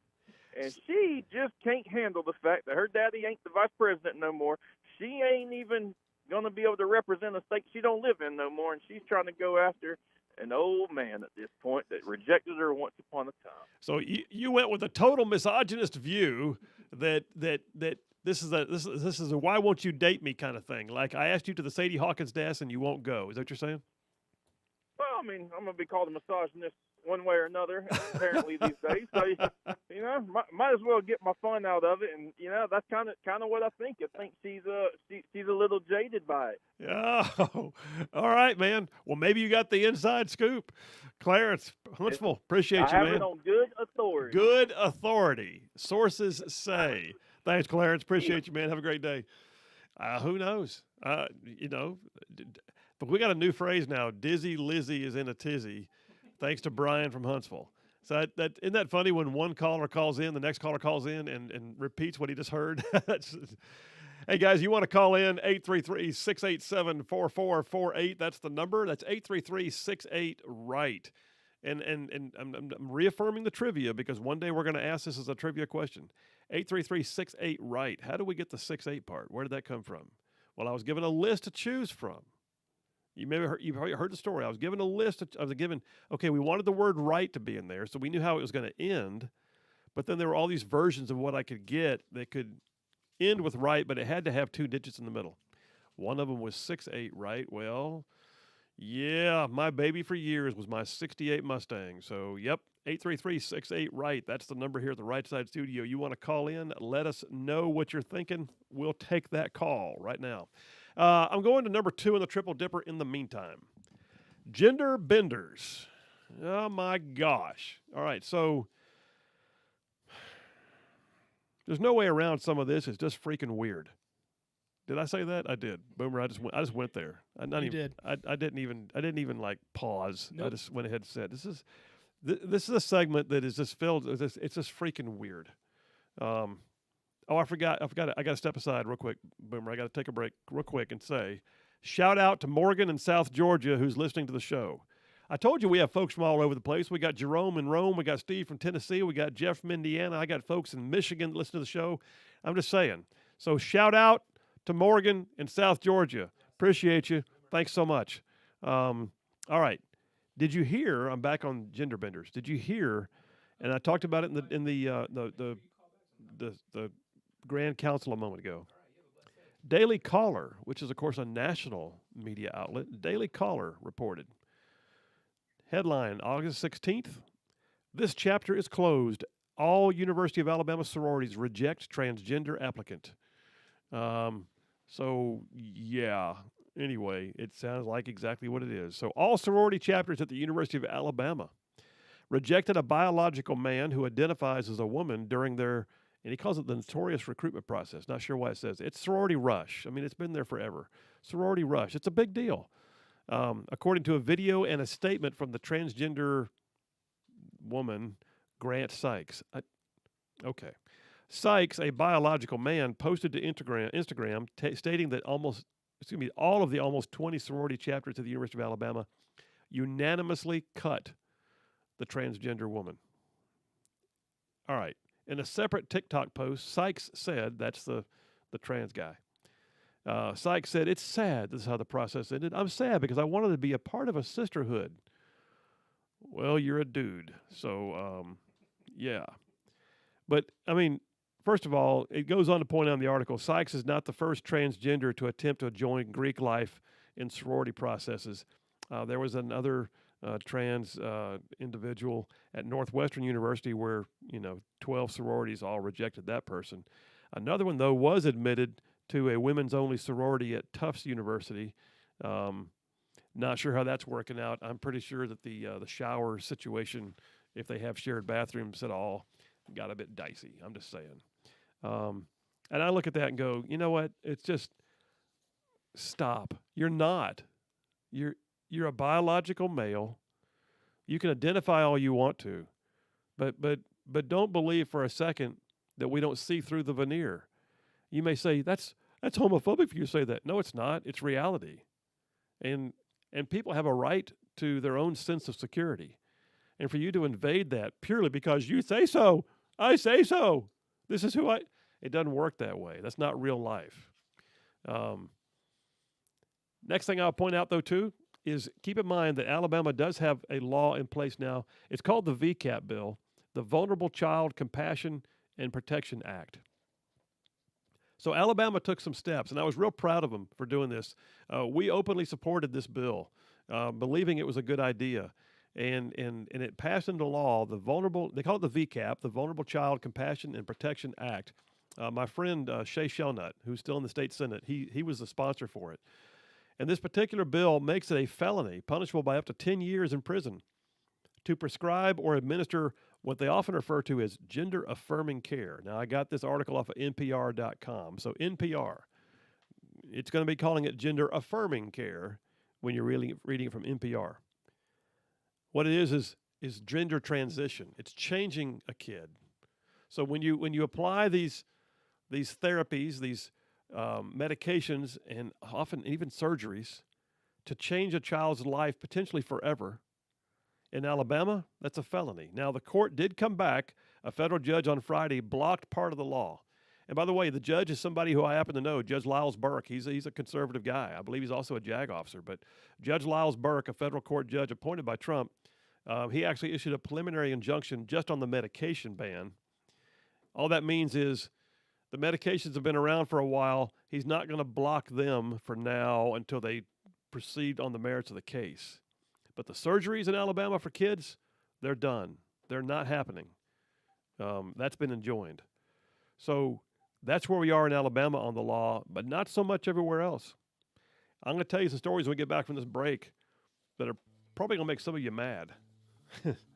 I mean, I read it, and I can't help but think, you people are absolute idiots. Where did you get your medical degree? And do you even recognize that you are no longer talking in a manner that befits someone with the title doctor? When you talk about, I don't know, how about this one? Kids can tell when they're in the womb that they're already transgender. Kids in the womb don't even know they're in the womb. Phil Williams, Rightside Radio, solid conservative and just plain right. Gender benders. We'll be right back.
All right, we are back. Phil Williams, Rightside Radio, covering all of North Alabama, solid, conservative, and just plain right. Okay, so here's the thing. I'm in number 2 of the Triple Dipper right now. You want to call in, you're welcome to it, 833-687-4448. That's 833-68-RIGHT.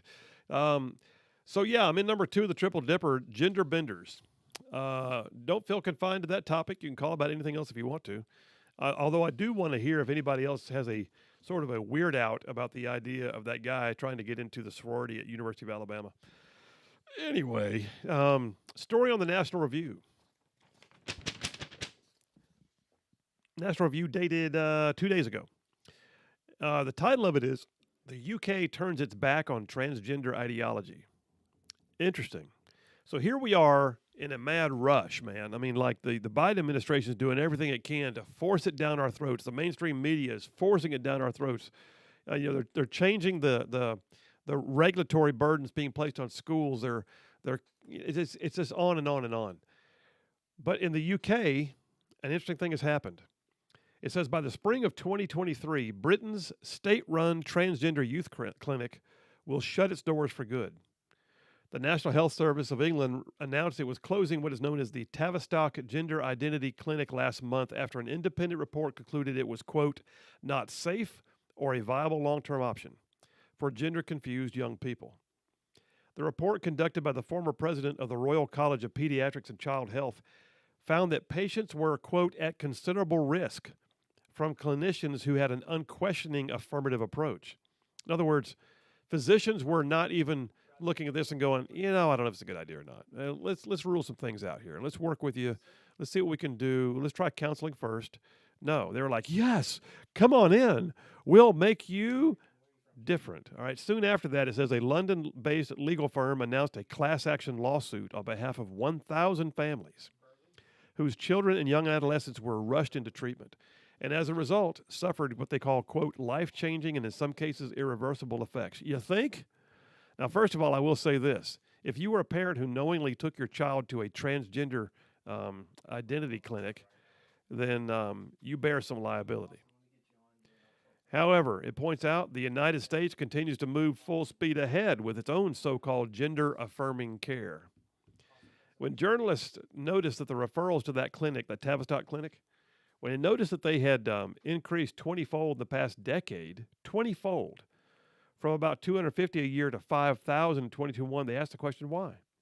It says, thanks to their reporting, the truth was set loose. At the behest of activists, vulnerable patients were being fast-tracked into wildly experimental treatments, while clinicians and whistleblowers who objected were being silenced. Ordinary citizens were appalled. They put pressure on the government to intervene, and popular figures like J.K. Rowling weighed in. The National Health Service decision to shut down the clinic was a remarkable concession, an acknowledgement of harm, and a recognition that a major course correction was needed. Here in the United States, though, the Biden administration's Health and Human Services secretary is formerly Richard, now Rachel Levine, a transgender himself, who wants to, quote, support and empower young people to get gender affirmation of treatment. And the Department of Education's new Title IX guidance actively encourages schools to expand the definition of sex to include gender identity. So literally, we've got the United Kingdom, one of the other great Western nations who we stand by in virtually everything, and we see eye to eye with on virtually everything, is looking at their own government-funded efforts for gender-affirming care, and they're saying, oh, yeah, we got to pull back from this. Bad news, bad news. And yet here, the Biden administration is pushing it like it's the greatest thing since sliced bread. Have I got a caller, bud? I'm sorry, I didn't recognize that. Let me grab line one real quick. Jared from Gurley. Jared, how you doing? I'm doing good. I've got a situation for you. Okay, go ahead. I follow Reddit. I follow some topics on there, and there was a transgender on there that was upset because they went out to a bar.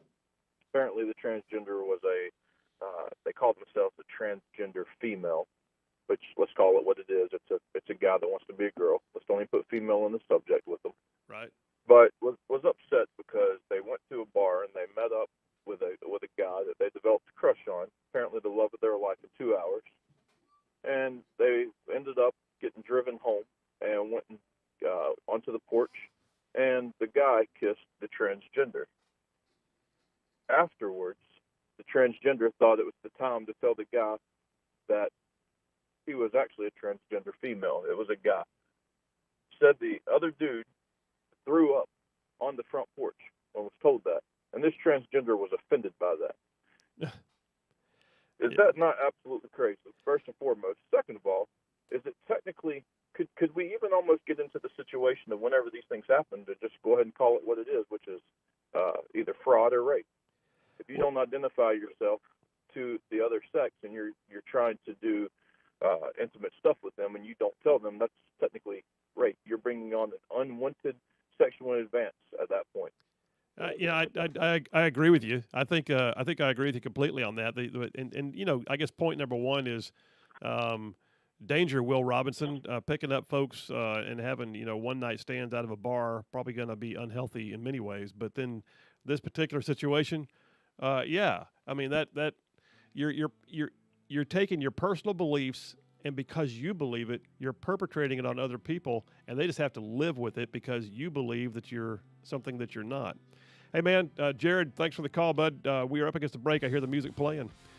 Stay in the audience. All right, listen, Phil Williams. We're doing more on this. Phil Williams, Rightside Radio. Solid, conservative, and just plain right. You want to call in? 833-68-RIGHT. We'll be right back.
And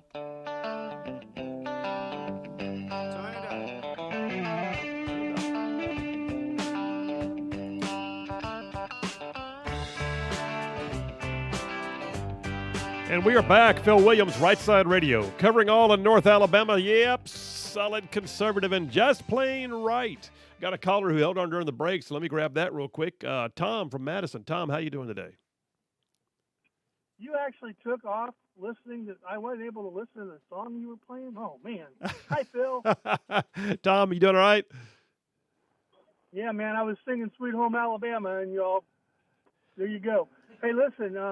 The guy that was just talking about the transgenders. I heard the most outrageously wonderful speech given by I believe he was Lieutenant Governor rather of North Carolina. He was speaking to a church. He's a black man speaking in a white church, and not that makes any difference, but he made that known when he was giving his speech. He said, "I'm going to say something that I shouldn't say, and y'all going to hate me for it, but that's okay. There's two genders. There's male and there's female, and you might be one of those genders and go to a doctor and get cut up. You might go to the physician and get drugged up, and you might go to the beautician and get made up. But when it all comes down to it, you're just a drugged up, cut up, made up man or woman."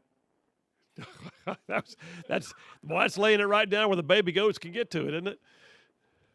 And you know what? He got a rounding, standing ovation for making that statement. What happened in our society that we're even discussing this? No, you're right. You're right. In fact, I tell you what, Tom, I'm about to hit an article here in a minute that just blows my mind when I read it. And I'm thinking, how in the world can medical professionals at a hospital believe that a child in the womb already knows it's transgender? I mean, they're going so far afield now that you think that they've pretty much lost all touch with reality. It's amazing to me, Phil, that I look back. I'm 62 years old. I look back when I was a kid growing up. I would have never in my entire world imagined us being to this, whatever level you want to call it. Yeah, I wouldn't either. And you know what's crazy though is I can read the Bible and I can find where some of this stuff was still happening. You know, back in the day, we're seeing there's nothing new under the sun. We're seeing a resurgence of things over time. Tom, appreciate you, man. Thanks for being in the audience. Thanks for the call. Folks, you want to call in, you're welcome to it. 833-68-RIGHT. That's 833-68-RIGHT. Before I get another caller, let me just stop what I'm doing and tell you guys, it's important that you hear it. Just Love Coffee Cafe. That's right. I say that because I usually save that for this time of day because it's go home time. And some of y'all are already like in the mode going home and you're thinking, I have no idea what I'm doing for dinner. I don't know what I'm doing for dinner. What am I doing for dinner? I don't know what I'm doing for dinner. Maybe there's something different out there besides that usual fast food line. Maybe you don't have to mess up the kitchen. And what's crazy is studies are showing right now that inflation on food you purchase at a restaurant is actually lower than inflation on food you buy to take home and cook it yourself. Crazy enough. Well, Just Love Coffee Cafe with 2 locations, one on Hughes Road in Madison, the other on South Memorial Parkway in Huntsville. Yeah, they've got a menu. It's crazy cool. They got salads. They got wraps. They've got sandwiches. You can do breakfast for dinner, which is one of my favorites. I mean, get you a omelet, yeah, or some waffles, yeah, or for that matter, get you a waffle iron cooked club sandwich. They've got amazing food there. Yes, they have Just Love. Yes, they have coffee because it is Just Love Coffee Cafe, but they've got great food too. Think about it. 2 locations at Just Love Coffee Cafe, one on Hughes Road in Madison, the other on South Memorial Parkway in Huntsville. So I got a story right here. I got to touch on it before I get too far afield here. Boston, this is Washington Examiner. Washington Examiner dated 2 days ago, August 15th. Headline, at Boston Children's Hospital, illogical and destructive gender ideology reigns. It says there's several videos from Boston Children's Hospital on transgender children that are making the rounds. It says they highlight how destructive the transgender medical agenda is for children and how illogical transgender activists are. 2 of the videos, brace yourselves, 2 of the videos actually claim that children can know that they are transgender from birth or even while still in utero. This is from a hospital, Boston Children's Hospital. The hospital boasts that it regularly sees transgender children as young as 2 or 3 years old. Listen, my grandson is 3 years old, and bless his heart, he's still learning, just some of the basics of life, and the idea that they're going to say they can already see it. Why is it? Well, they say things like they can tell when a child refuses to get a haircut. Well, that explains half the boys in the world. I mean, I hated getting a haircut when I was a kid. Boomer, you want to, but you don't want to say anything. I'm just over here thinking this is absolutely absurd. It's absolutely absurd. And I'm hoping, I would love to hear from some of your female listeners, the ones that actually hold the babies through this time. I mean, I'm sure they're furious as well. I would think. I mean, absolutely. I got a caller on line one. Oh, let me grab that real quick. No, it's okay. I just saw it. Line one, Fuzzy over in Town Creek. Fuzzy, how you doing? Did we lose Fuzzy? Oh, man. That's okay. I'll keep on with this. Fuzzy, you want to call back? You're welcome to it. It says in the article, aside from the wild leap in logic from a child rejecting a haircut to social gender transitioning, this makes no sense by the very logic that transgender activists have promoted. It says if gender is an entirely social construct, then the idea of gendered toys is also a social construct. So if the idea that only girls play with dolls is an outdated social construct, how does a boy playing with dolls prove he's actually a girl? Okay, you can try to follow that if you want to. The bottom line is they try to play mental loops until they get to the point that they've got their solution. It doesn't work that way. There are two genders, male and female. Am I back on the line, bud? Line one, Fuzzy again? Yeah, Fuzzy from Town Creek. How you doing? I'm doing great. My cheap touch phone hung up on me. It's okay. That's all right. That's all right. What's on your mind? I was going to go back to the guy that tried to get in the sororities of Alabama. Yeah. And it kind of goes with the bathroom ordeal and all that. I feel like that, okay, if you want to identify like that, and that's all great, but you shouldn't be able to get into a sorority or use the women or men's bathroom, whichever's the opposite for what you're natural born. Go all the way through with it, do your surgeries and all that, then try and do that. You've lived with it for long enough. Wait a little longer. You shouldn't be able to go into opposite gender bathrooms, sororities, whatever you want to call it, until you've completed all of that transformation that you've got to go through to do that. All right. There's a thought. I don't know if you saw it or not, but there was a story. I think I had it a couple of weeks ago. An 80-year-old woman at the YMCA, that there was a man in the women's room, and she found out it was a transgender, but that he was watching young children get undressed. And when she complained, she was the one who was kicked out of the YMCA. You just wonder how far this is going to go, Yeah, that's true. Fuzzy, thanks for the call. Thanks for calling back. Appreciate it. Absolutely. Thank you. All right.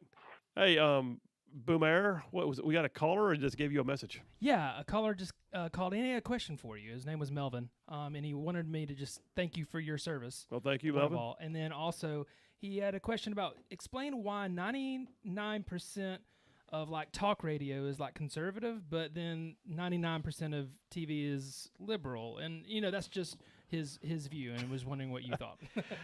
I don't know. So. I don't know. I mean, it's a great question. I do think this. There's liberal. You can find NPR out there and stuff like that. But I'll be honest with you. I think that what happened was radio was still king. Something like 91% of all Americans are touched by radio every week. 91%. That's huge. And then a massive amount of those listen to radio for things like talk. One of the things that happened was when Rush Limbaugh became a phenomenon. I mean, he was a force unto himself. Every once in a while, you find somebody who, in and of themselves, changes an industry. And Rush Limbaugh was somebody who changed the talk radio industry. And he was a conservative. And he spawned what I would call an outgrowth of conservative radio opportunities. And I just don't think that liberals, who wants to turn that crap on and listen to it? And I guarantee you there are liberal talk shows, but they're probably more selectively related to a certain venue. Like, I'll throw one out there, not knowing any better. But I would imagine that liberal radio probably does well in San Francisco, but wouldn't do well in Huntsville, Alabama. So I don't have an answer to you as to why, except to say I think that a standard was set back in the day when Limbaugh was at his height, and that in and of itself just created a new thing. And conservatives have realized it's an opportunity to carry the brand forward pretty much unfettered. Marcus had a question. I see that up on the board right now. Marcus called in a question with, if they're not alive yet or born, how do they know they're trans? Great question, Marcus. That's my point exactly. I mean, I'm looking at it and thinking, these are medical professionals. This is a children's hospital putting out a video that says, Boston Children's Hospital, putting out videos that say that even in the womb, they can tell they're transgender. And I'm thinking, even in the womb, they don't know they're in the womb. How can, I mean, they got nothing. They are a life, but what do you got, Boomer? Yeah, Boomer's raising his hand like. I was about to put myself on the board. I do have a quick thing. Okay, so now they're saying that they're actually babies and they're alive in the womb. Oh, they did say that. I just wanted to throw that out there. That was me. Wow, Boomer. All right. We need to find you a Scooby snack because that was a good one. All right, Boomer, I'll tell you what, take us to the last break of the day. We'll come back and wrap this thing up. I'm not going to get to number 3 on the Triple Dipper today. We'll save that one for tomorrow, the Green New Steel. But I'll wrap up number 2 when I get back. Gender benders. You want to call in? You can. 833-68-RIGHT. That's 833-687-4448. Phil Williams, Right Side Radio. Solid conservative and just plain right. We'll be right back.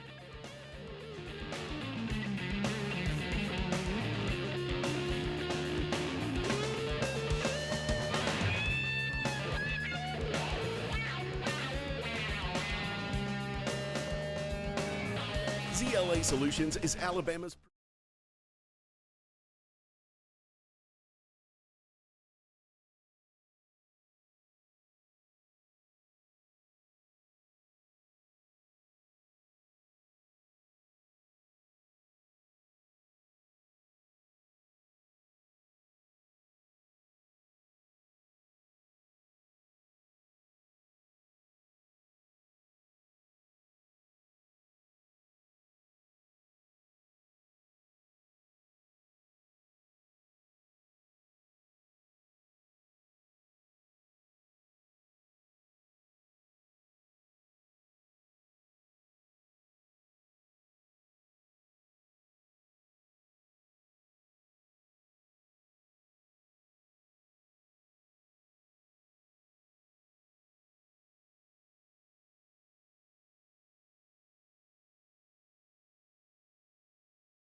And we are back. Phil Williams, Rightside Radio. Solid conservative, just plain right. Covering all of North Alabama and saving the world one soundbite at a time. Hey, I got a caller. It's Jeff from Indiana. My brother Jeff. How you doing, man?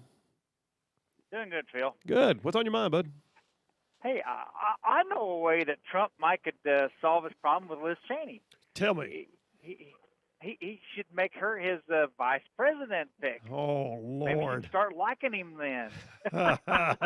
I think if you do that, he better hire a soup tester too.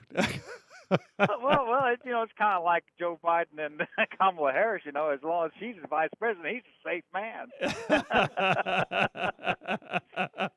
I don't know, man. I'm watching this too. This is like the most epic political tantrum I've ever seen. I mean, you can't talk about can't read the room. She even gave her speech last night and pretty much blamed Trump. She doesn't understand that she went off on a tangent doing things with this anti-Trump, never-Trump movement that literally just didn't serve the people of Wyoming, and they voted her right out. Oh, yeah. I mean, talk about somebody who can't read the room. I mean, how did she ever get in politics anyway, other than her dad being vice president? Because, I mean, she's just pathetic at best. Well, it's been a huge disappointment. Yeah, I look back when she first started. I thought, this seems like a solid person. I mean, she comes across as being like the straight-laced kind of no nonsense. We're going to get some things done person, and then she just totally went off the rails, man.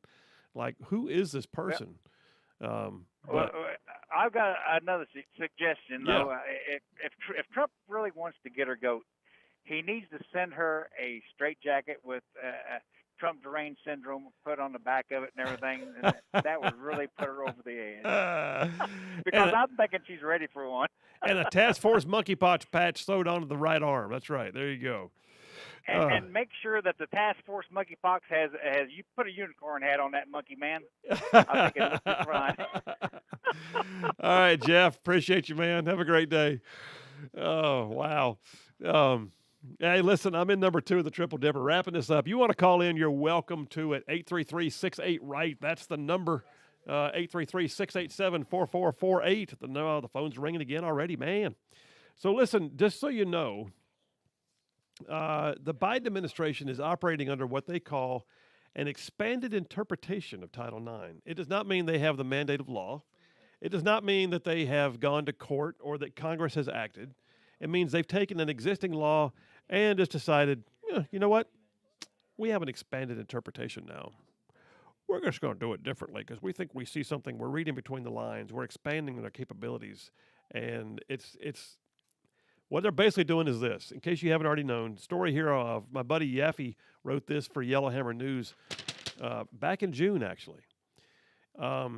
A.G. Marshall, Biden is holding school children's food hostage over radical gender ideology. So the expanded interpretation of Title IX, which is federal law, that prohibits discrimination on the basis of gender, well, now it's gender identity. And so they are literally saying that if school systems who rely upon federal dollars don't bend to the new interpretation of Title IX and begin operating on, in the way that the Biden administration wants you to on gender identity, you could wind up losing the money that pays for kids' free and reduced lunches at schools. That to me is the most heartless thing I think I've ever seen. You want to feed those poor kids?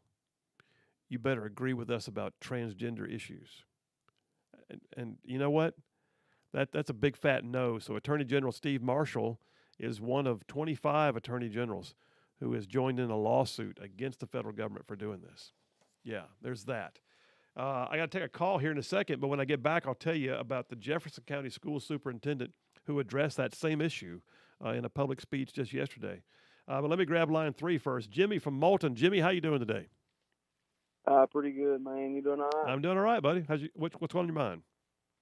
Man, I wanted to make a little statement. I'm pretty sure everybody feels the same as we do, man, about how the liberals have us all wrong. They think that we're just, solid followers of Trump and all that, and it's not so much Trump as it was what he gave us. That's right. It don't, to us, it doesn't matter if it's Trump, DeSantis, as long as it's somebody like that, that gave us, because I'm being honest with you, at my age, the way Trump's election, his 4 years or whatever went, was going to determine the way I voted the rest of my life. The first time I was eligible to vote, I voted for Clinton, his second term, and that's when I was 18, 19, whatever. And I feel like I was in the middle of the road, and I feel like the Democratic Party left me standing, and the Republican Party came to me. Wow.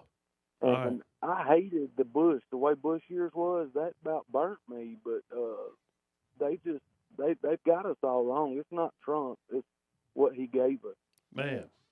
Man, so well said, Jimmy. Great call, man. You are absolutely on point, and appreciate you. Thanks for being in the audience. All right, listen. What a great, and he's right, by the way. And I say it on this show too. I mean, would I vote for President Trump tomorrow if he was a candidate? Absolutely. Would I vote for somebody else if they were the candidate? Yep. As long as the policies that we saw in the Trump administration get, and by the way, do I want to see Trump get some payback? I think so. Yes, I would. The things he had to go through and still going through, having his house raided. I mean, come on. But I look at it though, and if he doesn't run, I will respect that, and I'll probably go, whew, because now I know that we're not going to have another 4 years of the Russia, or whatever they're going to do, because they're not going to let it just be. We're going to have to own the majorities in the House and the Senate for there to be any peace.